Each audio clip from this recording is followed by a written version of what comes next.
यानंतर बघूयात भाजपकडून मनोज जरांगे पाटील यांच्यावर सडकून टीका करण्यात आली। मनोज जरांगेंना देवेंद्र द्वेष नावाचा आजार झाल्याचा हल्लाबोल भाजप आमदार प्रसाद लाड यांनी केला। त्यांनी चर्चेला यावं, त्यानंतर मराठा समाजासाठी कुणी काय केलं यावर चर्चा करू असं आवाहन लाड यांनी जरांगेंना दिलंय। तिकडे राम कदम यांनीही आरक्षणाच्या मुद्द्यावरून जरांगेंना चांगलंच सुनावलंय। यावेळी बोलताना त्यांनी उद्धव ठाकरे शरद पवारांवर ही टीकास्त्र सोडलं।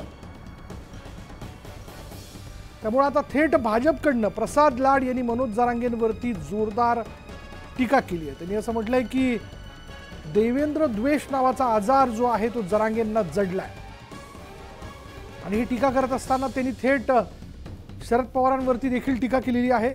जरांगेंनी चर्चेला यावं तेव्हा त्यांना कळेल की कोणी मराठा समाजासाठी किती काय केलंय ते।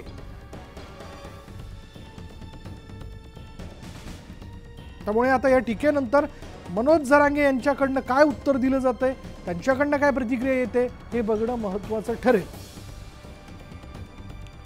पण तुर्तास तरी प्रसाद लाड यांनी केलेली टीका जी आहे ते त्यांनी थेट म्हटलेलं आहे की मनोज जरांगे पाटील यांना देवेंद्र द्वेष नावाचा आजार जडलेला आहे। त्यांनी चर्चेकरता समोर यावं, थेट समोर यावं, मग कळेल की कोणी मराठा समाजासाठी किती काय काय केलेलं आहे। आणि त्यांनी शरद पवार यांच्यावरती देखील थेट टीका केली।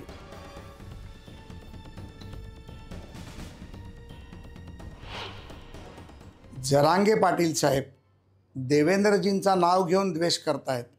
मला असं वाटतं की जरांगे पाटील साहेबांना डीडी नावाचा रोग झालाय। हा डीडी नावाचा रोग हा त्यांना पसरवून टाकलेला आहे। देवेंद्र द्वेष हा फक्त करायचा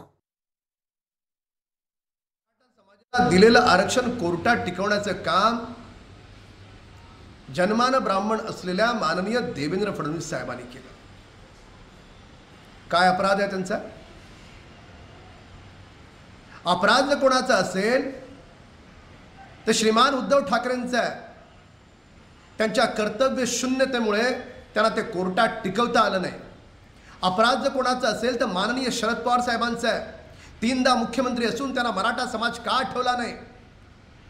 अपराध जर कोणाचा असेल तर त्या काँग्रेस पक्षाच्या दुटप्पी नेत्यांचा आहे।